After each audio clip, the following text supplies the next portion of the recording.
വിശ്വാസികളെ, സഹോദരന്മാരെ, ഒരു പുതിയ വർഷത്തിലേക്ക്, പുതിയൊരു മാസത്തിലേക്ക് നമ്മൾ പ്രവേശിച്ചിരിക്കുകയാണ്. വിശ്വാസികളെ സംബന്ധിച്ചിടത്തോളം അവരുടെ കർമ്മങ്ങൾ അല്ലാഹു സുബ്ഹാനഹു വ തആല അടിസ്ഥാനമാക്കിയത് അറബി മാസം, അറബി കലണ്ടർ അനുസരിച്ചിട്ടാണ്. ഏത് പ്രവൃത്തികളും, അവൻ്റെ നോമ്പുകൾ, അവൻ്റെ ആഘോഷങ്ങൾ, പെരുന്നാളുകൾ, അതേപോലെ തന്നെ സ്ത്രീകളുമായി ബന്ധപ്പെട്ട് അവരുടെ ഇദ്ദ പോലെയുള്ള കാര്യങ്ങൾ തുടങ്ങിയ എല്ലാം അല്ലാഹു സുബ്ഹാനഹു വ തആല കണക്കാക്കിയത് അറബി മാസം അഥവാ അള്ളാഹു നിശ്ചയിച്ച മാസങ്ങളുടെ കണക്കനുസരിച്ചാണ്. അല്ലാഹു സുബ്ഹാനഹു വ തആല മാസങ്ങൾ, ദിവസങ്ങൾ അത് കൃത്യമായി നിശ്ചയിച്ചു. വിശുദ്ധ ഖുർആനിൽ 9-ാം അധ്യായം സൂറത്തു തൗബയുടെ 36-ാമത്തെ വചനത്തിൽ അല്ലാഹു സുബ്ഹാനഹു വ തആല ഈ കാര്യം പഠിപ്പിച്ചിട്ടുണ്ട്. ഇന്ന ഇദ്ദത്തശ് ശുഹൂരി ഇൻദല്ലാഹി 12 ശഹ്റൻ ഫീ കിതാബില്ലാഹ് യൗമ ഖലഖസ് സമാവാതി വൽ അർദ്. ആകാശഭൂമികൾ സൃഷ്ടിക്കുന്ന അന്ന് തന്നെ അള്ളാഹുവിൻ്റെ അടുക്കൽ മാസങ്ങളുടെ കണക്ക് 12 മാസങ്ങളുണ്ട് എന്നത് അള്ളാഹു ആകാശഭൂമികൾ സൃഷ്ടിക്കുന്ന അന്നു തന്നെ നിശ്ചയിച്ചു. മനുഷ്യന്മാരെയും മറ്റു സകല ചരാചരങ്ങളെയും സൃഷ്ടിക്കുന്നതിൻ്റെയും മുമ്പ് ആകാശങ്ങളും ഭൂമിയും പടച്ച അന്ന് തന്നെ റബ്ബിൻ്റെ അടുക്കൽ നമ്മൾ കണക്കാക്കുന്ന മാസങ്ങൾ 12 എന്ന് അള്ളാഹുവിൻ്റെ അടുക്കലുണ്ട്.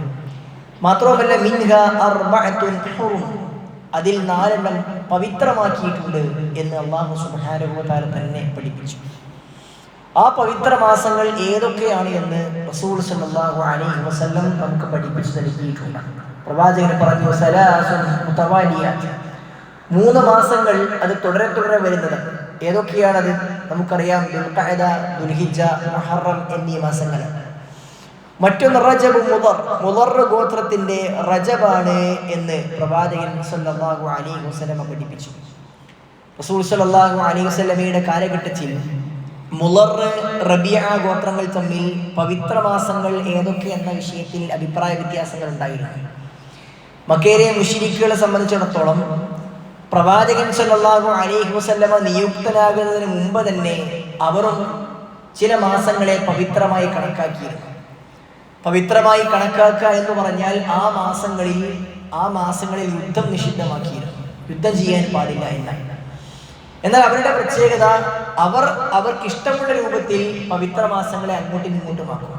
അള്ളാഹുവിന്റെ നിയമങ്ങളെ തോന്നിയ രൂപത്തിൽ അഡ്ജസ്റ്റ് ചെയ്യുന്ന, മാറ്റിമറിക്കുന്ന ഒരു സ്വഭാവം അവർക്ക് അന്നേ ഉണ്ടായിരുന്നു. നമ്മുടെ നാട്ടിൽ ചില ആളുകളൊക്കെ അള്ളാഹുവിന്റെ നിയമങ്ങളൊന്നും ഒരു കൃത്യമായി പാലിക്കേണ്ടതില്ലാത്ത രൂപത്തിൽ ഇന്നും നമ്മുടെ നാട്ടിൽ ചില ആളുകൾ ചെയ്തുകൊണ്ടിരിക്കുന്നുണ്ട്. അള്ളാഹുവിന്റെ നിയമങ്ങൾ, നമസ്കാരം പോലെയുള്ള അല്ലെങ്കിൽ വസ്ത്രധാരണം പോലെയുള്ള കാര്യങ്ങളൊക്കെ, അതൊക്കെ നമുക്ക് ഇഷ്ടമുള്ള രൂപത്തിലൊക്കെ ചെയ്താലും മതി, ആവശ്യമായ രൂപത്തിലാക്കിയാലും മതി എന്നൊക്കെ പറഞ്ഞ് അതിനെ അങ്ങോട്ടും ഇങ്ങോട്ടും തോന്നിയതുപോലെ നമുക്ക് പറ്റുന്നത് പോലെ അഡ്ജസ്റ്റ് ചെയ്യുന്ന സിസ്റ്റം ഒക്കെ നമ്മുടെ നാട്ടിലെ പല ആളുകളും ചെയ്യുന്നുണ്ട്. മക്കയിലെ മുശ്രിക്കുകളുടെ രീതിയായിരുന്നു അത്. അള്ളാഹുവിന്റെ നിയമങ്ങൾ, അള്ളാഹു വെച്ച ഒരു നിയമത്തെ അവർക്ക് ഇഷ്ടമുള്ള രൂപത്തിൽ അവർ അങ്ങോട്ടും ഇങ്ങോട്ടും മാറ്റും. അവർക്ക് മുഹറം മാസത്തിൽ യുദ്ധം ചെയ്യണമെന്ന് തോന്നിയാൽ അവർ ആ വർഷത്തെ പവിത്ര മാസം സഫറിലേക്ക് അവർ നീട്ടും. അങ്ങനെ അവർ അഡ്ജസ്റ്റ് ചെയ്യുന്ന ഒരു സിസ്റ്റം അവർക്കുണ്ടായിരുന്നു. അതുകൊണ്ട് തന്നെ ചില മാസങ്ങൾ, പവിത്രമായ മാസങ്ങൾ ഏതൊക്കെയാണ് എന്ന വിഷയത്തിൽ അവർക്കിടയിലെ ഗോത്രങ്ങൾക്കിടെ അഭിപ്രായ വ്യത്യാസങ്ങൾ ഉണ്ടായിരുന്നു. മുളർ ഗോത്രം വാദിച്ചത് പിന്നെ റജബ് മാസം അതാണ് പവിത്രമായ മറ്റൊരു മാസം. 3 തുടർച്ചയായ മാസങ്ങൾ കഴിഞ്ഞാൽ പിന്നെയുള്ള മാസം പവിത്ര മാസം റജബാണെന്നായിരുന്നു മുളർ ഗോത്രത്തിന്റെ അഭിപ്രായം.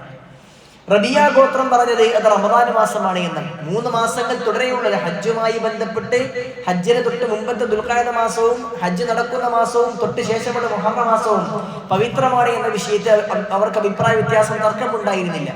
4ാമത്തെ മാസം ഏതാണ് എന്ന വിഷയത്തിൽ മാത്രമായിരുന്നു അഭിപ്രായ വ്യത്യാസം. റബിയ ഗോത്രം റമദാനാണെന്ന് പറഞ്ഞു. എന്നാൽ ഈ 2 ഗോത്രങ്ങൾ തമ്മിലുണ്ടാകുന്ന തർക്കത്തെ പ്രമാണമനുസരിച്ചുകൊണ്ട്, വഹ്യനുസരിച്ചുകൊണ്ട് പ്രവാചകൻ സല്ലല്ലാഹു അലൈഹി വസല്ലം തിരുത്തി കൊടുത്തതാണ് വറജബ് മുളർ. മുളർ ഗോത്രം വാദിക്കുന്ന റജബ് മാസമാണ് എന്ന് റസൂൽ സല്ലല്ലാഹു അലൈഹി വസല്ലം പറഞ്ഞു. ഈ 4 മാസങ്ങൾ പവിത്രമാണ് എന്ന് അല്ലാഹു സുബ്ഹാനഹു വ തആല ആകാശഭൂമികൾ സൃഷ്ടിക്കുന്ന അന്ന് മുതൽ തന്നെ കണക്കാക്കി വെച്ചിട്ടുണ്ട് എന്ന് വിശുദ്ധ ഖുർആനിൽ സൂറത്തു തൗബയുടെ 39-ാമത്തെ വചനത്തിലൂടെ അല്ലാഹു സുബ്ഹാനഹു വ തആല നമുക്ക് പഠിപ്പിച്ച്, 36-ാം വചനത്തിലൂടെ നമുക്ക് പഠിപ്പിച്ചു നൽകുകയാണ്. സഹോദരന്മാരെ, പവിത്ര മാസങ്ങൾ എന്ന് പറയുമ്പോൾ എന്താണ് അതിന്റെ പ്രത്യേകത? അല്ലാഹു സുബ്ഹാനഹു വ തആല വർഷത്തെ തിരഞ്ഞെടുത്തത് പവിത്രമായ മാസം കൊണ്ടാണ് എന്ന് ഹസൻ അൽ ബസരി റഹ്മത്തുള്ളാഹി അലൈഹി പഠിപ്പിക്കുന്നുണ്ട്. ആളുകളൊക്കെ സാധാരണ തങ്ങളുടെ ദിവസങ്ങൾ കണക്കാക്കുന്നത് അതൊക്കെ ഇംഗ്ലീഷ് മാസം ഗ്രിഗോറിയൻ കലണ്ടർ അനുസരിച്ച് കൊണ്ടാണ്. അറബി മാസങ്ങളെ കുറിച്ച് ആളുകളെ സംബന്ധിച്ചിടത്തോളം ഏത് മാസമാണ് എന്നോ ഏത് ദിവസമാണ് എന്നോ മുസ്ലിങ്ങൾക്ക് പോലും അറിയാത്തൊരവസ്ഥയുണ്ട്. റമദാൻ മാസത്തിൽ മാത്രമാണ് ഇന്നത്തെ ദിവസം ഏതാണ്, ഡേറ്റ് ഏതെന്ന് ആൾക്കാർക്ക് ഓർമ്മ ഉണ്ടാവുക. അതല്ലാത്ത മാസങ്ങളിലെ ദിവസങ്ങൾ ആളുകൾക്ക് ഓർമ്മയില്ല. മാസം തന്നെ ഏതാണ് എന്ന് ചില ആളുകൾക്ക് ഓർമ്മയുണ്ടാകുന്നില്ല. അതേപോലെ തന്നെ ഇത് ഏതാണ് വർഷം എന്ന് ചോദിച്ചാൽ പോലും ആളുകൾക്ക് പറയാൻ കഴിയാത്തൊരവസ്ഥാവിശേഷം മുസ്ലിങ്ങൾക്കിടയിലുണ്ട്. നമ്മൾ തിരുത്തേണ്ടതാണ്. 2026 ഇത് എന്ന് എല്ലാവർക്കും അറിയാം. എന്നാൽ ഇത് ഹിജറ വർഷം 1448 പുതുതായി പ്രവേശിച്ചത് എന്ന് ആളുകൾക്ക് അറിയാത്തൊരവസ്ഥയും നമുക്കങ്ങനെ ആയിക്കൂടാ. നമ്മൾ മനസ്സിലാക്കേണ്ടതുണ്ട്. ഏതായിരുന്നാലും ഒരു മാസത്തെ വർഷത്തെ അല്ലാഹു സുബ്ഹാനഹു വ തആല തുടങ്ങാൻ തിരഞ്ഞെടുത്തത് ഏത് രൂപത്തിലാണ് എന്ന്, അല്ലെങ്കിൽ മുസ്ലിമീങ്ങൾ അതിനെ മുഹറം കൊണ്ട് ആരംഭിക്കാൻ തീരുമാനിച്ചതിനെ വളരെ മഹത്തരമായ കാര്യമായിക്കൊണ്ടാണ് മുൻഗാമികൾ പഠിപ്പിക്കുന്നത്. നമുക്കറിയാം അള്ളാഹുവിന്റെ അടുക്കൽ 12 മാസം അള്ളാഹു പഠിപ്പിക്കുന്നു. എന്നാൽ ഏത് മാസമാണ് തുടക്കത്തിലുള്ള മാസം, ഏതാണ് അവസാനത്തെ മാസം, എങ്ങനെയാണ് കൊല്ലം കണക്കാക്കുക എന്നൊരു രീതിയൊന്നും അള്ളാഹു സുബ്ഹാനഹു വ തആല പഠിപ്പിച്ചിട്ടില്ല. അള്ളാഹുവിന്റെ അടുക്കൽ എല്ലാ ദിവസങ്ങളും ഒരേപോലെയാണ്. എന്നാൽ നമുക്ക് മനസ്സിലാകാൻ വേണ്ടിയാണ് കൊല്ലങ്ങൾ കണക്കാക്കുന്നത്. അറബികൾക്ക് അന്നത്തെ കാലഘട്ടത്തിൽ നടക്കുന്ന പ്രധാന സംഭവവുമായി കൊണ്ട് ചേർത്ത് വെച്ച് ഇങ്ങോട്ടേക്ക് വർഷം കണക്കാക്കുന്ന രീതിയായിരുന്നു അറബികൾക്ക് ഉണ്ടായിരുന്നത്. ആദ്യം സംഭവിച്ചിരുന്നത് ആനക്കലഹം എന്നത് അറബികളെ സംബന്ധിച്ചിടത്തോളം വലിയ ഒരു സംഭവമായിരുന്നു. അബ്രഹത്തിന്റെ സംഘം കഅബയെ പൊളിക്കാൻ വേണ്ടി ആനപ്പടയുമായി വരികയും അല്ലാഹു സുബ്ഹാനഹു വ തആല ആ ആനപ്പടയെ ആകാശത്ത് നിന്നും ഇറക്കിയ ചൂളവെച്ച കല്ലുകൾ കടിച്ചുകൊണ്ടിറക്കിയ പക്ഷികളെ കൊണ്ട് തകർക്കുകയും അത് കണ്ണുകൾ കൊണ്ട് നേരിട്ട് കണ്ട സംഭവം അവർക്ക് വലിയ സംഭവമായിരുന്നു. അതുകൊണ്ട് തന്നെ ആനക്കലഹം നടന്ന വർഷം അത് കണക്കാക്കിയിട്ടാണ് ആളുകൾ അവരുടെ ദിവസങ്ങളെ അല്ലെങ്കിൽ വർഷങ്ങളെ കണക്കാക്കിയിരുന്നത്. ആനക്കലഹം 1-ാം വർഷം റസൂൽ സല്ലല്ലാഹു അലൈഹി വസല്ലമ ഭൂജാതനെ പിന്നെ പ്രവാചകൻ പ്രസവിക്കപ്പെട്ടു. അവിടെ നിന്ന് ഇങ്ങോട്ടേക്ക് ആനക്കലഹ വർഷം ചേർത്തുകൊണ്ടാണ് ആളുകൾ പറയാറുള്ളത്. എന്നാൽ പിന്നീട് പ്രവാചകന്റെ വഫാത്തും കഴിഞ്ഞ് അബൂബക്കർ സിദ്ദീഖ് റളിയല്ലാഹു അൻഹുവിന്റെ വഫാത്തും കഴിഞ്ഞ് ഉമർ ഇബ്നു ഖത്താബ് റളിയല്ലാഹു അൻഹുവിന്റെ കാലഘട്ടത്തിലെ ഭരണമാറ്റങ്ങളിലെ വളരെ പ്രധാനപ്പെട്ട ഒരു തീരുമാനമായിരുന്നു ഒരു കലണ്ടർ മുസ്ലിമീങ്ങൾക്ക് ഉണ്ടാക്കുക എന്നുള്ളത്. ഉമർ ഇബ്നു ഖത്താബ് റളിയല്ലാഹു അൻഹു ചില സംഘത്തെ സ്വഹാബികൾക്ക് ഏർപ്പാടാക്കുകയും ചെയ്തു. അവർ അങ്ങനെ വിശ്വാസികൾക്ക് കണക്കാക്കുന്ന ഒരു വർഷം അത് ഏതിൽ ആരംഭിക്കണം എന്നത് അവർക്കിടയിൽ അഭിപ്രായ വ്യത്യാസങ്ങൾ ഉണ്ടായി. വ്യത്യസ്ത അഭിപ്രായങ്ങൾ അവർക്കുണ്ടായിരുന്നു. പ്രവാചകൻ ജനിച്ച മാസം വർഷം തിരഞ്ഞെടുക്കാം, അല്ലെങ്കിൽ പ്രവാചകൻ വഫാത്തായ പിന്നെ മാസം തിരഞ്ഞെടുക്കാം എന്നൊക്കെ വ്യത്യസ്ത അഭിപ്രായങ്ങൾ ഉണ്ടായിരുന്നു. അവസാനം മുസ്ലിമീങ്ങൾക്ക് എല്ലാ ഹൈറും ബറക്കത്തും പ്രബോധനത്തിന് എല്ലാവരും സൗകര്യങ്ങളും ലഭിച്ചത് മക്കയിൽ നിന്ന് മദീനയിലേക്ക് വിശ്വാസികൾ ഹിജറ പോയതിനു ശേഷമാണ്. അതുകൊണ്ട് ഹിജറയെ തിരഞ്ഞെടുക്കാം, ഹിജറ നടന്ന വർഷം തിരഞ്ഞെടുക്കാം എന്നവർ കണക്കാക്കുകയും അവർ ഹിജറ വർഷത്തിൽ ആരംഭിക്കാൻ തീരുമാനിക്കുകയും ചെയ്തു. പിന്നീട് ഏതു മാസത്തിൽ വർഷം ആരംഭിക്കണം ചർച്ച അവർക്കിടയിൽ ഉണ്ടായത്. അവൽ ചില സഹാബികൾ പറഞ്ഞു റസൂൽ സല്ലല്ലാഹു അലൈഹി വസല്ലം ഹിജറ പോയത് ഫെബ്രുവരി, പ്രവാചകൻ പോയത് റബീഉൽ അവ്വൽ മാസത്തിലാണ്. അതുകൊണ്ട് റബീഉൽ അവ്വൽ മാസം നമുക്ക് തിരഞ്ഞെടുക്കാം എന്ന് ചില സഹാബികൾ പറഞ്ഞു. എന്നാൽ മറ്റു ചില ആളുകൾ എതിർത്തു. കാരണം റബീഉൽ അവ്വൽ മാസം എന്ന് പറഞ്ഞാൽ അവരുടെ മനസ്സിലേക്ക് ഓർമ്മ വരുന്നത് തന്നെ പ്രവാചകന്റെ വഫാത്താണ്. റബീഉൽ അവ്വൽ മാസത്തിലെ ഒരു 12 തിങ്കളാഴ്ച ദുഹാ സമയത്താണ് പ്രവാചകൻ സല്ലല്ലാഹു അലൈഹി വസല്ലം ഈ ലോകത്തോട് വിട പറഞ്ഞത്. അതുകൊണ്ട് റബീഉൽ അവ്വൽ മാസം അവർക്ക് ആദ്യം ഓർമ്മ വരിക അവർക്ക് ഏറ്റവും ഷോക്കായ പ്രവാചകന്റെ വഫാത്തായിരുന്നു. അതുകൊണ്ട് ആ മാസം വേണ്ട എന്ന അഭിപ്രായം വരികയും അവസാനം ഹിജറക്കുള്ള ചർച്ചകൾ ആരംഭിച്ച സഹാബികളോട് പ്രവാചകൻ ഹിജറ പോകാൻ അനുമതി കൊടുത്ത സഹാബികൾ ഹിജറ പോകാൻ ആരംഭിച്ച മുഹറം മാസം അവർ തിരഞ്ഞെടുക്കുകയായിരുന്നു. അപ്പോൾ ആ മുഹറം മാസം പവിത്ര മാസങ്ങളിൽ ഒന്നായി മാറി. അത് യാദൃച്ഛികമായി ഉണ്ടായതല്ല, കൃത്യമായി കൊണ്ട് ആലോചനകൾക്ക് ശേഷം സഹാബികൾ തീരുമാനിച്ചതാണ്. ഹസൻ അൽ ബസ്രി റഹ്മത്തുള്ളാഹി അലൈഹി പറയുകയാണ്, ഇന്നല്ലാഹ ഇഫ്തതഹ അസ്സന ബിശഹ്രിൻ ഹറാം. ഉമർ ഇബ്നു ഖത്താബ് റളിയല്ലാഹു അൻഹുവിന്റെ കൂട്ടത്തിലുള്ള അദ്ദേഹം നിശ്ചയിച്ച സഹാബികൾ മുഹറത്തെ തെരഞ്ഞെടുത്തു. ആ മുഹറത്തെ തെരഞ്ഞെടുക്കണം എന്നുള്ളതും അല്ലാഹു സുബ്ഹാനഹു വ തആല അവന്റെ ലൗഹുൽ മഹ്ഫൂദിൽ കിതാബിൽ എഴുതി വെച്ചതാണ്, രേഖപ്പെടുത്തപ്പെട്ടതാണ്. നമ്മുടെ വിശ്വാസം അതാണ്. അത് അല്ലാഹു നേരത്തെ തീരുമാനിച്ചതാണ്, നടപ്പിലാകുന്നത് ഈ ആളുകളിലൂടെയാണ്. അങ്ങനെ മുഹറം മാസത്തിൽ ആരംഭിച്ചു. അല്ലാഹു ഈ വർഷത്തെ തുടങ്ങാൻ തെരഞ്ഞെടുത്തത് അത് മുഹറം മാസം കൊണ്ടാണ്, പവിത്രമായ മാസം കൊണ്ടാണ്. അതേപോലെ തന്നെ വഖതമഹ ബിശഹ്രിൻ ഹറാം, അല്ലാഹു വർഷത്തെ അവസാനിപ്പിച്ചതും പവിത്രമായ ഒരു മാസം കൊണ്ട് തന്നെയാണ്. ഹിജ്രി കലണ്ടറിന്റെ മുസ്ലിങ്ങൾ കണക്കാക്കുന്ന കലണ്ടറിന്റെ അതിന്റെ പ്രത്യേകത തന്നെ അത് ആരംഭിക്കുന്നതും അത് അവസാനിക്കുന്നതും ഒരു പവിത്രമായ മാസത്തിലാണ് എന്നുള്ളതാണ്. സഹോദരന്മാരെ സഹോദരിമാരെ, ഈ പവിത്രമായ മാസത്തിൽ അവസാനിക്കുന്നതും മാസത്തിൽ തുടങ്ങുന്നതും വിശ്വാസികളെ സംബന്ധിച്ചിടത്തോളം നമുക്ക് പല തീരുമാനങ്ങൾ എടുക്കാൻ, നമുക്ക് ജീവിതത്തിൽ പല മാറ്റങ്ങൾ കൊണ്ടുവരാൻ നമുക്കത് പ്രേരിപ്പിക്കേണ്ടതുണ്ട്. നമുക്കറിയാം, ആളുകൾ പലതരത്തിലുള്ള തീരുമാനങ്ങൾ എടുക്കുന്ന പല സന്ദർഭങ്ങളുണ്ട്. സ്കൂളുകളൊക്കെ തുറന്നു നിൽക്കുന്ന ഒരു സമയത്താണ് നമ്മളുള്ളത്. ഈ വർഷം നന്നായി പഠിക്കണം, ഈ വർഷം ഇന്ന കാര്യങ്ങൾ ഇടപെടണം, ഈ വർഷം കുറെ കാര്യങ്ങൾ നേടിയെടുക്കണം എന്നൊക്കെ തീരുമാനിക്കുന്ന വിദ്യാർത്ഥികളുണ്ട്.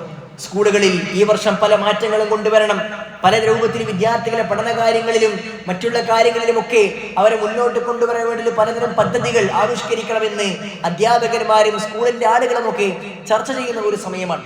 അതേപോലെ തന്നെ സാധാരണക്കാരെ സംബന്ധിച്ചിടത്തോളം പുതിയ വർഷങ്ങളിലേക്ക് പ്രവേശിക്കുമ്പോൾ അവർക്ക് ഒരുപാട് തീരുമാനങ്ങൾ ഉണ്ടാകും. അത്തരം തീരുമാനങ്ങളിൽ വിശ്വാസികൾക്ക് നന്നാകാൻ കഴിയുന്ന, പ്രേരിപ്പിക്കുന്ന തീരുമാനങ്ങൾ എടുക്കാൻ വേണ്ടി കൂടിയാണ് അല്ലാഹു സുബ്ഹാനഹു വ തആല ഈ പവിത്രമായ മാസങ്ങളിലൂടെ നമുക്ക് കണക്കാക്കി നൽകിയിട്ടുള്ളത്. സഹോദരന്മാരെ, പവിത്രമായ മാസത്തിന് ധാരാളം പ്രത്യേകതകളുണ്ട്. അല്ലാഹു സുബ്ഹാനഹു വ തആല പവിത്രമാക്കിയ മാസങ്ങൾ ഏറ്റവും പ്രധാനമായി കൊണ്ടും അത് യുദ്ധം നിരോധിച്ച മാസമാണ് എന്നുള്ളതാണ്. ആ മാസത്തിൽ യുദ്ധം ചെയ്യാൻ പാടില്ല.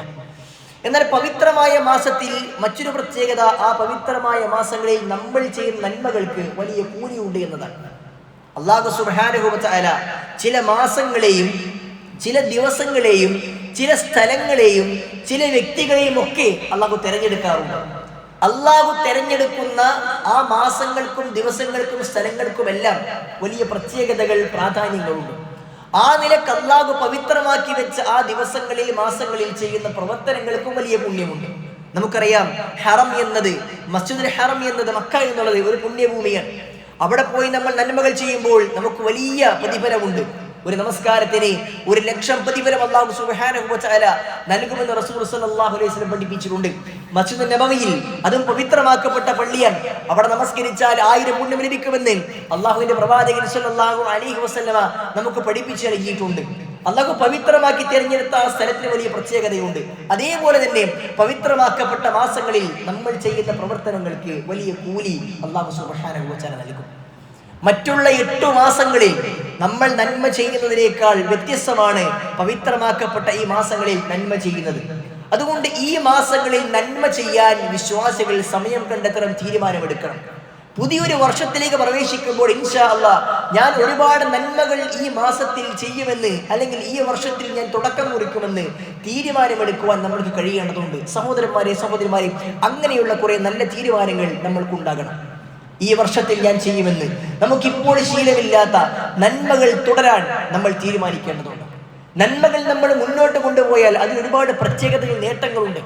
റസൂലുള്ളാഹി സ്വല്ലല്ലാഹു അലൈഹി വസല്ലം പഠിപ്പിച്ചില്ലേ, അല്ലാഹു സുബ്ഹാനഹു വ തആല പറഞ്ഞതായിക്കൊണ്ട് പ്രവാചകൻ പറഞ്ഞു, മൻ ആദാ ലി വലിയൻ ഫഖദ് ആദൻതുഹു ബിൽ ഹർബ്. എന്റെ വലിയനെ, എന്റെ കൂട്ടുകാരനെ, ഞാനുമായി അടുപ്പം സിദ്ധിച്ചവരുമായി ആരെങ്കിലും എതിർക്കുന്നുവെങ്കിൽ അവരുമായി ഞാൻ യുദ്ധം പ്രഖ്യാപിച്ചിരിക്കുന്നുവെന്നാണ്. എന്നിട്ട് അല്ലാഹു സുബ്ഹാനഹു വ തആല ഞാനുമായി അടുപ്പം പ്രാപിക്കുന്നത് എപ്രകാരമാണ് എന്ന് അല്ലാഹു പഠിപ്പിക്കുന്നു. ഒരു വ്യക്തി അല്ലാഹു സുബ്ഹാനഹു വ തആല നിർബന്ധമാക്കിയ പ്രവർത്തനങ്ങൾ ചെയ്യുന്നതിലൂടെ അല്ലാഹുവിലേക്ക് അവൻ അടുക്കും. അവൻ നന്മകളുമായി കൊണ്ട് അല്ലാഹു പഠിപ്പിച്ച എല്ലാ ഫർളായ കാര്യങ്ങൾ ചെയ്തുകൊണ്ട് അവൻ അല്ലാഹുവിനെ കൂടുതൽ അടുക്കും. എന്നാൽ പിന്നീട് അവൻ ചെയ്യുന്ന കാര്യം അല്ലാഹു സുബ്ഹാനഹു വ തആല പഠിപ്പിക്കുകയാണ്, വമാ യസാലു അബ്ദി യതഖറബു ഇലയ്യ ബിൻ നവാഫിൽ ഹത്താ ഉഹിബ്ബഹു. അല്ലാഹു പഠിപ്പിക്കുകയാണ്, എന്റെ അടിമ, എനിക്കിഷ്ടമുള്ള അടിമ, അവൻ ഫർളായ കർമ്മങ്ങൾ മാത്രമല്ല ചെയ്യുക, അവൻ ഞാൻ സുന്നത്താക്കിയ കർമ്മങ്ങൾ, എന്നിലേക്ക് സാമീപ്യം നേടാൻ വേണ്ടി ഞാൻ സുന്നത്താക്കിയ കർമ്മങ്ങളൊക്കെ അവൻ ധാരാളമായി കൊണ്ട് ചെയ്യും. അങ്ങനെ വമാ യസാലു അബ്ദി യതഖറബു ബിൻ നവാഫിൽ, നന്മകൾ ചെയ്തുകൊണ്ടേയിരിക്കും. അങ്ങനെ ഒരുപാട് നന്മകൾ ചെയ്ത് ഹത്താ ഉഹിബ്ബഹു, ഞാൻ അവനെ ഇഷ്ടപ്പെടും വരെ അവൻ നന്മകൾ ചെയ്യുമെന്നാണ്. അഥവാ അല്ലാഹു സുബ്ഹാനഹു വ തആല സുന്നത്തായി പഠിപ്പിച്ച കുറെ കാര്യങ്ങളുണ്ട്. ഫർളായ നമസ്കാരങ്ങൾക്ക് പുറമെയുള്ള സുന്നത്തായ നമസ്കാരങ്ങൾ, ഫർദ് നമസ്കാരങ്ങൾ നമ്മൾ ഒഴിവാക്കാറില്ല, നമ്മൾ പരമാവധി ശ്രദ്ധിക്കാറുണ്ട്. എന്നാൽ അതിൻ്റെ കൂടെയുള്ള റവാത്തിബായ സുന്നത്തുകൾ, സഹോദരന്മാരെ, നമ്മൾക്കത് ശീലമില്ല എങ്കിൽ ശീലമാക്കാൻ നമ്മൾ ഈ വർഷത്തിൽ, ഈ മാസത്തിൽ തീരുമാനിക്കണം. വലിയ പുണ്യമുണ്ടതിന്. ഒരു ദിവസം 12 റക്അത്ത് നമസ്കരിച്ചാൽ ബനല്ലാഹു ലഹു ബൈതൻ ഫിൽ ജന്ന എന്ന് പ്രവാചകൻ സല്ലല്ലാഹു അലൈഹി വസല്ലം പഠിപ്പിച്ചിട്ടുണ്ട്. സുബ്ഹിന്റെ മുമ്പ് 2ഉം ളുഹറിന് മുമ്പ് 4ഉം ശേഷം 2ഉം മഗ്രിബിന്റെയും ഇശാഇന്റെയും ശേഷം 2 വീതവും നമസ്കാരങ്ങൾ 12 റക്അത്ത് ഒരു ദിവസം നമസ്കരിച്ചാൽ സ്വർഗ്ഗത്തിൽ പടച്ചറപ്പ് ഒരു വീടുണ്ടാക്കി തരുമെന്ന് അല്ലാഹുവിന്റെ പ്രവാചകൻ പഠിപ്പിച്ചിട്ടുണ്ട്. ളുഹാ നമസ്കാരം നേരം പുലർന്ന് സൂര്യ ഉദിച്ചുയർന്നതിന് ശേഷം ളുഹറിന്റെ കാമണിക്കൂർ മുൻപ് വരെയുള്ള വിശാലമായ സമയത്ത് നമ്മൾക്ക് നമസ്കരിക്കാൻ കഴിയുന്നില്ലെങ്കിൽ പ്രവാചകൻ പറഞ്ഞു, അള്ളാഹു നിങ്ങൾക്ക് പടച്ച നിങ്ങളുടെ ശരീരത്തിലെ മുഴുവൻ സന്ധികൾക്കും നിങ്ങൾ ചെയ്യുന്ന സ്വതക്കയാണ് ആ 2 റക്അത്ത് ളുഹാ നമസ്കാരം എന്ന് റസൂൽ സല്ലല്ലാഹു അലൈഹി വസല്ലം പഠിപ്പിച്ചിട്ടുണ്ട്. രാത്രി നമസ്കാരത്തെ കുറിച്ച് പ്രവാചകൻ പഠിപ്പിച്ചില്ലേ, അള്ളാഹുവിന് ഏറ്റവും ഇഷ്ടമുള്ള നമസ്കാരം ഫർള് കഴിഞ്ഞാൽ റബ്ബിന് ഏറ്റവും ഇഷ്ടമുള്ള നമസ്കാരം അത് രാത്രി നമസ്കാരമാണ് എന്ന് അള്ളാഹുവിന്റെ പ്രവാചകൻ സല്ലല്ലാഹു അലൈഹി വസല്ലം പഠിപ്പിച്ചു. അത് ശീലമാക്കാൻ നമ്മൾ കഴിയേണ്ടതുണ്ട്. ഉറങ്ങി എഴുന്നേറ്റ് നമസ്കരിക്കാൻ കഴിയുമെങ്കിൽ അതാണ് ഏറ്റവും ഉത്തമം. അതിന് സാധ്യമാകുന്നില്ലേ, രാത്രി ഉറങ്ങും മുമ്പെങ്കിലും നമ്മൾ നമസ്കാരം ശീലമാക്കേണ്ടതുണ്ട്. അതേപോലെ നോമ്പ്, സുന്നത്തായ നോമ്പുകൾ തിങ്കളും വ്യാഴവും പോലെയുള്ള ഓരോ മാസത്തിലും നമുക്ക് സാധ്യമാകുന്ന 3 ദിവസങ്ങൾ അല്ലെങ്കിൽ 13, 14, 15 ദിവസങ്ങൾ അങ്ങനെ തുടങ്ങി സുന്നത്താക്കപ്പെട്ട ധാരാളക്കണക്കിന് നോമ്പുകളുണ്ട്. ആ നോമ്പുകൾ ഇൻഷാ അല്ലാഹ് കഴിവിന്റെ പരമാവധി സാധ്യമാകും വിധം ഞാൻ ചെയ്യുമെന്ന് തീരുമാനമെടുക്കുവാൻ നമ്മൾക്ക് കഴിയേണ്ടതുണ്ട്. നന്മകൾ എന്തൊക്കെയുണ്ടോ അതെല്ലാം ഞാൻ മനസ്സരിച്ച് ചെയ്യുമെന്ന് തീരുമാനിക്കാൻ സഹോദരന്മാരെ ഈ മാസം നമുക്ക് കഴിയേണ്ടതുണ്ട്. അതോടൊപ്പം തന്നെ തിന്മകളിൽ നിന്ന് മാറി നിൽക്കാൻ കൂടി നമുക്ക് ഈ മാസത്തിൽ സാധ്യമാകണം. നമ്മുടെ മനസ്സിനെ ശരീരത്തിൽ ആ നിലക്ക് നമ്മൾ പാകപ്പെടുത്തിയെടുക്കണം. കാരണം എന്താണ്, തിന്മകൾ ചെയ്താൽ അള്ളാഹു ചില തിന്മകൾക്ക് ശിക്ഷകൾ രേഖപ്പെടുത്തിയിട്ടുണ്ട്. എന്നാൽ പവിത്രമായ മാസങ്ങളിൽ നമ്മൾ ചെയ്യുന്ന നന്മകൾക്ക് അല്ലാഹു സുബ്ഹാനഹു വ തആല അധികരിച്ച കൂലി നൽകുന്നത് പോലെ തന്നെ പവിത്രമായ മാസങ്ങളിൽ ചെയ്യുന്ന തിന്മകൾക്ക് വലിയ ശിക്ഷയും ലഭിക്കുമെന്ന് പണ്ഡിതന്മാർ നമ്മളെ പഠിപ്പിക്കുന്നു. ഞാൻ തുടക്കത്തിൽ ഓതി വെച്ച സൂറത്ത് തൗബയുടെ 36-ാം വചനത്തിന്റെ വിശദീകരണത്തിൽ പണ്ഡിതന്മാർ പഠിപ്പിക്കുന്നത് അന്നൽ മഅസിയത ഫീഹ അശദ്ദു ഇഖാബൻ, ഈ മാസത്തിലുള്ള തിന്മകൾ അത് വലിയ ശക്തമായ ശിക്ഷ ലഭിക്കുന്നതായ തിന്മകളായിരിക്കുമെന്നാണ്. നന്മകൾക്ക് എത്രത്തോളം പുണ്യമുണ്ടോ അതേപോലെ തന്നെ തിന്മകൾക്ക് വലിയ ശിക്ഷയും ഈ ദിവസങ്ങളിൽ ലഭിക്കുമെന്ന് അള്ളാഹുവിന്റെ ആയത്തിനെ വിശദീകരിച്ചുകൊണ്ട് പണ്ഡിതന്മാർ നമുക്ക് പഠിപ്പിക്കുന്നു. അതുകൊണ്ട് ഈ മാസത്തിൽ തിന്മകൾ ചെയ്യാതിരിക്കാൻ നമ്മൾ ശ്രദ്ധിക്കേണ്ടതുണ്ട്. ഹറാമുകൾ കാണുന്ന, ഹറാമുകൾ കേൾക്കുന്ന, ഹറാമുകൾ പ്രവർത്തിക്കുന്ന അവസ്ഥകൾ, തിന്മകൾ മുഴുവൻ അവസ്ഥകളിൽ നിന്ന് മാറി നിൽക്കാൻ കഴിയണം. വിശ്വാസികളെ തെറ്റിക്കാൻ വേണ്ടിയുള്ള പല തരത്തിലുള്ള പ്രവർത്തനങ്ങൾ പിശാചിന്റെ ഭാഗത്തു നിന്നുണ്ടാകും. ആളുകളുടെ സമയവും ആളുകളുടെ അധ്വാനവും ആളുകളുടെ പരലോകവും നഷ്ടപ്പെടുത്തുന്നതായ ഒരുപാട് സംഗതികൾ നമുക്ക് ചുറ്റുമുണ്ടാകും. ഫുട്ബോൾ മാമാങ്കവുമായിക്കൊണ്ട് ബന്ധപ്പെട്ടൊക്കെയുള്ള ചർച്ചകളും അതുമായി ബന്ധപ്പെട്ട കാര്യങ്ങളൊക്കെയാണ് നമ്മുടെ നാട്ടിൽ യുവാക്കളും കുട്ടികളും ഒക്കെ ഉള്ളത്. നമ്മുടെ നന്മകളെ, നമ്മുടെ സമയങ്ങളെ നശിപ്പിക്കാൻ വേണ്ടിയുള്ള അത്തരം അവസ്ഥകളിൽ നിന്ന് മാറി നിൽക്കാൻ ഈ മാസം നമ്മൾ പ്രേരിപ്പിക്കേണ്ടതുണ്ട്. നമ്മൾ മുഹറം മാസത്തിലാണുള്ളത്. ഈ മാസത്തിൽ നമ്മൾ ഈ ഹറാമുകൾക്ക്, തിന്മകൾക്ക് പിന്നാലെ പോകുന്നുവെങ്കിൽ അതിന്റെ പേരിൽ പരസ്പരം തല്ലുകൂടുന്ന, അനാവശ്യങ്ങൾ ചെയ്യുന്ന, നമസ്കാരം പോലും ഒഴിവാക്കിക്കൊണ്ട് ആ കളികൾ കാണുന്ന, തന്റെ ഇഷ്ടപ്പെട്ട താരങ്ങൾക്ക് വേണ്ടി തല്ലുകൂടുന്ന, അതിനുവേണ്ടി പണം ചെലവഴിക്കുന്ന ഇത്തരം തിന്മകളായ കാര്യങ്ങളിൽ നമ്മൾ പ്രവർത്തിക്കുന്നുവെങ്കിൽ നിങ്ങൾ മുഹറം മാസത്തിലാണുള്ളത്, പവിത്രമായ മാസത്തിലാണുള്ളത്. ഈ മാസത്തിൽ ചെയ്യുമ്പോൾ നിങ്ങൾക്ക് അതുകൊണ്ട് ലഭിക്കുന്ന ശിക്ഷകൾ അതികഠിനമായിരിക്കുമെന്ന് മനസ്സിലാക്കിക്കൊണ്ട് ആ തിന്മകളിൽ നിന്ന് മാറിതിരിക്കുവാൻ വിശ്വാസികൾ കഴിയേണ്ടതുണ്ട്. സഹോദരന്മാരെ, സഹോദരിമാരെ, ആ നിലക്ക് പവിത്രമായ ഈ മാസം നമ്മളെ ഈ രൂപത്തിൽ പരിവർത്തിപ്പിച്ചെടുക്കേണ്ടതുണ്ട്. നന്മകൾ ധാരാളമായി കൊണ്ട് ചെയ്യാനും തിന്മകളിൽ നിന്നും പരമാവധി മാറിനിൽക്കുവാനും ഈ മാസത്തിൽ നമ്മൾ തീരുമാനമെടുക്കുക. അതനുസരിച്ചുകൊണ്ട് നമ്മൾ മുന്നോട്ട് പോവുക. അല്ലാഹു സുബ്ഹാനഹു വ തആല ആ നിലക്ക് ധാരാളം നന്മകൾ ചെയ്തുകൊണ്ട് തിന്മകളിൽ നിന്നും പരിപൂർണമായി മാറി നിന്നുകൊണ്ട് റബ്ബിലേക്ക് അടുക്കുന്ന വിശ്വാസികളുടെ കൂട്ടത്തിൽ നമ്മെ ഇവരെയും ഉൾപ്പെടുത്തി അനുഗ്രഹിക്കുമാറാകട്ടെ.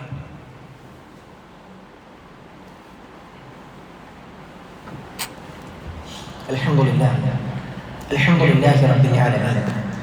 اللهم صل وسلم وبارك على محمد وعلى ال محمد. അല്ലാഹു സുബ്ഹാനഹു വ തആല സൂക്ഷിച്ചും ശ്രദ്ധിച്ചും ജീവിക്കണമെന്ന് ഒരിക്കൽ കൂടി ഓരോ ചിരിയും ഓർത്തു നിർദ്ദേശിക്കുന്നു.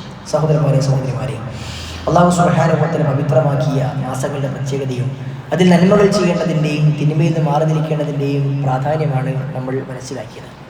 മുഹറം മാസത്തിൽ വിശ്വാസികളെ സംബന്ധിച്ചിടത്തോളം ധാരാളമായി നോമ്പെടുക്കാൻ അവർക്ക് കഴിയേണ്ടതുണ്ട്. കാരണം റസൂലുള്ളാഹി സ്വല്ലല്ലാഹു അലൈഹി വസല്ലം പഠിപ്പിച്ചു, അഫ്ളലു സിയാമി ബഅദ റമളാൻ ശഹ്റുല്ലാഹിൽ മുഹറം. മുഹറം മാസത്തിലെ നോമ്പുകളാണ് റമദാൻ മാസം കഴിഞ്ഞാൽ അള്ളാഹുവിന് ഏറ്റവും ഇഷ്ടമുള്ള നോമ്പ്, അള്ളാഹുവിന് ഏറ്റവും ഇഷ്ടമുള്ള നോമ്പ് അത് അള്ളാഹുവിന്റെ മാസം, ഷഹറുല്ലാഹ് അൽ മുഹറം, അള്ളാഹുവിന്റെ മാസമായ മുഹറത്തിലെ നോമ്പാണ് എന്ന് അള്ളാഹുവിന്റെ പ്രവാചകൻ സല്ലല്ലാഹു അലൈഹി വസല്ലം പഠിപ്പിച്ചു. ഈ മാസത്തിൽ ധാരാളമായി നോമ്പെടുക്കാൻ നമ്മൾ പരിശ്രമിക്കേണ്ടതുണ്ട്. എന്നാൽ ഈ മാസത്തിൽ പ്രത്യേകമായി ചില ദിവസങ്ങൾ അത് നിശ്ചയിക്കണമെന്നുണ്ടെങ്കിൽ അത് പ്രവാചകൻ സല്ലല്ലാഹു അലൈഹി വസല്ലമയോ അള്ളാഹുവോ പഠിപ്പിക്കേണ്ടതുണ്ട്. അങ്ങനെ ഒരു ദിവസം അള്ളാഹു നമുക്ക് നിശ്ചയിച്ച് നൽകിയിട്ടുമുണ്ട്. പ്രവാചകൻ സല്ലല്ലാഹു അലൈഹി വസല്ലം പഠിപ്പിച്ചു, സിയാമു യൗമി ആശൂറ അഹ്തസിബു അലല്ലാഹ് അൻ യുകഫിറ സനതല്ലതി ഖബല. ആശൂറയിന്റെ മുഹറം 10ന്റെ നോമ്പ് അള്ളാഹുവിന്റെ അടുക്കൽ നിന്നും കഴിഞ്ഞ ഒരു വർഷത്തെ പാപങ്ങൾ പുറത്തു ലഭിക്കുമെന്ന് ഞാൻ ആഗ്രഹിക്കുന്നു, പ്രതീക്ഷിക്കുന്നുവെന്ന് റസൂൽ സല്ലല്ലാഹു അലൈഹി വസല്ലം പഠിപ്പിച്ചു. ഇന്ന് മുഹറം 3 അടുത്ത വെള്ളിയാഴ്ച ഇൻഷാ അല്ലാഹ് 10-ാം തീയതിയാണ് നമ്മൾ ആശൂറ എന്ന നോമ്പ് എടുക്കേണ്ടത്. പ്രവാചകൻ സല്ലല്ലാഹു അലൈഹി വസല്ലം വഫാത്തായ വർഷം പറഞ്ഞു, ഞാൻ അടുത്ത വർഷം ജീവിച്ചിരിക്കുമെങ്കിൽ ഇൻ ബഖീതു ഇലാ ഖാബിലിൻ അസൂമന്ന താസിഅ, 9ന്റെ അന്നും ഞാൻ നോമ്പെടുക്കുമെന്ന് റസൂൽ സല്ലല്ലാഹു അലൈഹി വസല്ലം പഠിപ്പിച്ചു. മുഹറം 10-ന് ജൂതന്മാർ നോമ്പെടുക്കുന്നുണ്ട് എന്ന് പ്രവാചകനെ മനസ്സിലാക്കി കൊടുത്തപ്പോൾ അവരിൽ നിന്ന് വ്യത്യസ്തമാകാൻ വേണ്ടിയാണ് പ്രവാചകൻ 9ന്റെ അന്ന് നോമ്പെടുക്കണമെന്ന് പഠിപ്പിച്ചത്. പ്രവാചകൻ നോമ്പെടുത്തിട്ടില്ല, പക്ഷെ പ്രവാചകൻ ജീവിച്ചിരിക്കുന്നുവെങ്കിൽ നോമ്പെടുക്കുമെന്ന് പഠിപ്പിച്ചു. സഹാബികൾ അന്ന് മുതൽ 9നും 10നും നോമ്പെടുക്കാൻ കഴിഞ്ഞു. പ്രവാചകൻ ലക്ഷ്യം പഠിപ്പിച്ചത് ജൂതന്മാരോട് വിഭിന്നമാവുക എന്നത്. അതുകൊണ്ട് തന്നെ 9ന്റെ അന്ന് അഥവാ അടുത്ത വ്യാഴാഴ്ച ആർക്കെങ്കിലും നോമ്പെടുക്കാൻ കഴിഞ്ഞിട്ടില്ല, പ്രയാസമുണ്ടെങ്കിൽ 10ന് തൊട്ട് പിറ്റേന്ന് 11ന്റെ അന്ന് 2 ദിവസം അടുപ്പിച്ചുകൊണ്ട് നോമ്പെടുക്കാനാണ് അതിന്റെ ലക്ഷ്യം. 10നും 11നും അവർ നോമ്പെടുക്കാൻ ശ്രദ്ധിക്കേണ്ടതുണ്ട്. അത് ജൂതന്മാരോട് വിഭിന്നമാകാൻ അള്ളാഹു പഠിപ്പിച്ച 2 ദിവസം, ഒന്നെങ്കിൽ 9-ഉം 10-ഉം, അല്ലെങ്കിൽ 10-ഉം 11-ഉം, അല്ലെങ്കിൽ 9-ഉം 10-ഉം 11-ഉം ഒക്കെ ആളുകൾക്ക് നോമ്പെടുക്കാം.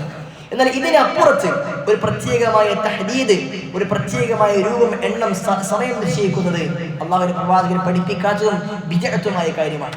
മുഹറത്തിലെ ആദ്യത്തെ 10 ദിവസം ആ നോമ്പിന് വലിയ പ്രത്യേകതയുണ്ട് എന്നൊക്കെ ചില പുരോഹിതന്മാരൊക്കെ സോഷ്യൽ മീഡിയയിൽ വന്നുകൊണ്ട് ആളുകളെ വഴിവഴിപ്പിക്കാൻ വേണ്ടി പറഞ്ഞുകൊണ്ടിരിക്കുന്നുണ്ട്. മുഹറം മാസത്തിൽ മുഴുവനും നോമ്പെടുക്കൽ പുണ്യമുള്ള കാര്യമാണ്. എന്നാൽ ആദ്യത്തെ 10 ദിവസത്തിന് പ്രത്യേകതയുണ്ട് എന്ന് പ്രവാചകൻ പഠിപ്പിക്കാത്തത് കൊണ്ട് തന്നെ അതിന് പ്രത്യേകത കൽപ്പിച്ചുകൊണ്ട് ചെയ്താൽ അത് വലിയ തിന്മയാണ്, അത് ബിദ്അത്താണ്, പ്രവാചകൻ പഠിപ്പിക്കാത്തതാണ്, ഇതിന് കുറ്റം കിട്ടുന്ന കാര്യമാണ്. അതേപോലെ തന്നെ മുഹറം മാസത്തെ നഹ്സായി കണക്കാക്കിക്കൊണ്ട് ഇതിന്റെ ഈ ദിവസങ്ങളിൽ, മുഹറത്തിന്റെ മാസത്തിലെ ചില ദിവസങ്ങളിലൊക്കെ പലതും ചെയ്യാൻ പാടില്ല എന്ന രൂപത്തിലുള്ള നഹ്സിന്റെ ജൂതന്മാർ കൊണ്ടുവന്ന ദുശകരങ്ങളൊക്കെ ആളുകൾ പഠിപ്പിക്കുന്ന അല്ലെങ്കിൽ പ്രേരിപ്പിക്കുന്ന അവസ്ഥാവിശേഷമൊക്കെ ഈ മാസവുമായി കൊണ്ട് ബന്ധപ്പെട്ടുണ്ട്.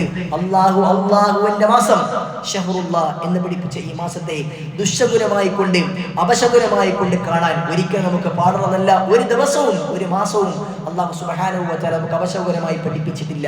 ആ കാര്യങ്ങളൊക്കെ മനസ്സിലാക്കി നന്മകൾ കൃത്യമായി കൊണ്ട് പഠിച്ച് ആവശ്യമില്ലാത്തതും അനാവശ്യമായതും ദീനി പഠിപ്പിക്കാത്തതുമായ കാര്യങ്ങൾ അത് അന്വേഷിച്ചറിഞ്ഞ് പഠിച്ച് മനസ്സിലാക്കി അതനുസരിച്ച് പ്രവർത്തിക്കാനായിരിക്കണം നമ്മൾ പരിശ്രമിക്കേണ്ടത്. അല്ലാഹു സുബ്ഹാനഹു വ തആല നന്മകൾ മനസ്സിരിക്കുന്ന തിന്മകളിൽ നിന്ന് പരിപൂർണ്ണമായി വിട്ടുനിൽക്കുന്ന വിശ്വാസികളുടെ കൂട്ടത്തിൽ നമ്മെ ഏവരെയും ഉൾപ്പെടുത്തി അനുഗ്രഹിക്കുമാറാകട്ടെ.